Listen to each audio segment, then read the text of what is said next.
My research question is, why do virtual reality games induce motion sickness, and how do the different methods of locomotion help reduce this sickness? Let's break this down. In the last 2 years, there has been a massive push in the video game industry. Why?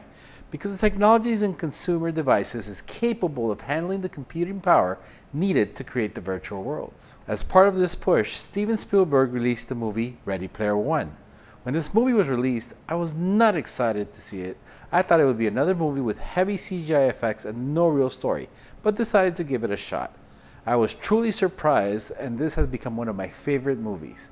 Luckily, my 40th birthday was around the corner, and I was able to persuade my wife to purchase the Oculus Rift.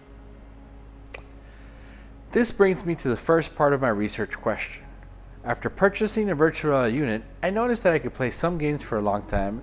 I also made this first-time VR mistake described by Simon Revley, a VR roller coaster engineer. For a lot of people, the first thing they do when they get a VR headset is they'll download a virtual roller coaster, and it's the worst thing you can do.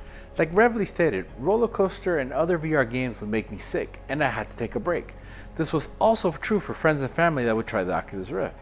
I thought this was motion sickness, but in my research I noticed discrepancies. Nobuhisa Tanaka and Hideyuki Tagaki refer to it as VR sickness or cyber sickness in their article, Virtual Reality Environment Design of Managing Both Presence and Virtual Reality Sickness, while others refer to it simply as motion sickness.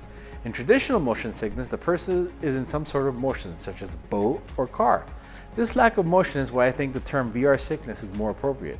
However, looking at the symptoms of motion sickness, you can see the symptoms are about the same. Symptoms of VR sickness include headache, vertigo, and nausea, among others.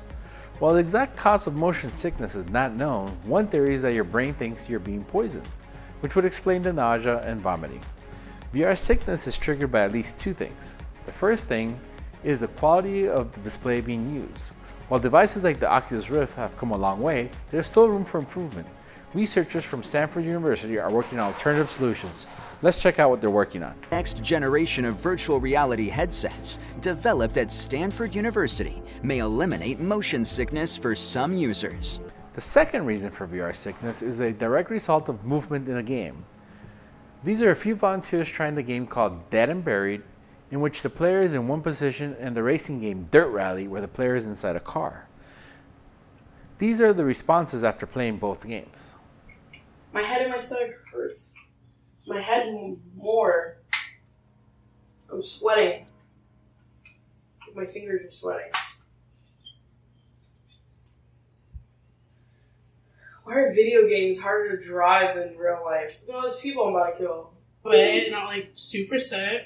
Does your tummy upset or not? Yes. As I expected, the sudden movement and sensation of being in a moving car was more likely to induce VR sickness, and the symptoms described match. I personally can only race around for a few minutes before getting nauseous. Why are these players like myself getting sick? According to Nobuhisa Tanaka and Hideyuki Tagaki, it is widely considered that the primary factor causing VR sickness is a physical law inconsistency between the visual, vestibular, and peculiar information provided by the VR environment to imply movement. In other words, the information the brain receives from the eyes and from the inner ear does not match. In the racing car game, the player's eyes are telling them you are moving at more than 50 miles an hour, but the inner ear is telling them you're just sitting in a chair. Now, the second part of my question: how do the methods of locomotion help reduce this sickness? Locomotion can be referred to as travel, which is defined as the control of the user's viewpoint motion in a three-dimensional environment, according to Rasmus Carlson and Avril Sabine's article on VR locomotion. In most modern video games, the most common method of locomotion is called artificial locomotion. As you can see, the player moves around as you would in the real world. A very small sample of players get sick from this type of locomotion. However, virtual reality games that use this kind of motion are very likely to make a player sick. As a result, video game designers have come up with new methods of locomotion. The main ones are teleportation and physical movement. For this project, I'm going to focus on these methods of locomotion. The simplest and most obvious solution for VR sickness is to keep the player in one position. Physical movement locomotion. What the user sees in the virtual reality environment is exactly the same information the player's body is reporting to the brain, reducing player sickness. As a result, a large number of virtual reality games are based on this type of locomotion. These games keep the player in an area of about 6 by 6 feet where the player can interact with the virtual world without getting sick. Teleportation locomotion is the second most popular method of movement in VR games.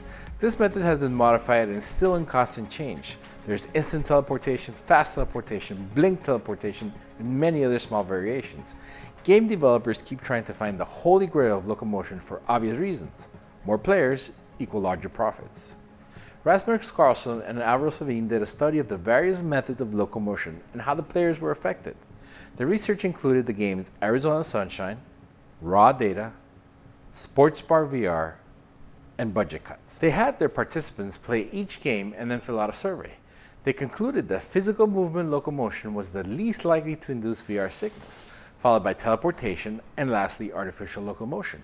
While this was true for the most part, they broke down VR sickness into all the different symptoms in their survey, and surprisingly, physical locomotion was responsible for the most participants complaining of sweating. They also concluded that game's level of immersion and pleasure affected the participants' level of sickness. Virtual reality has been around for many years, and while there have been able to recreate amazing VR worlds using current consumer hardware, the VR sickness problem is still a hurdle that needs to be solved for VR to become mainstream, like in Spielberg's Player One Ready.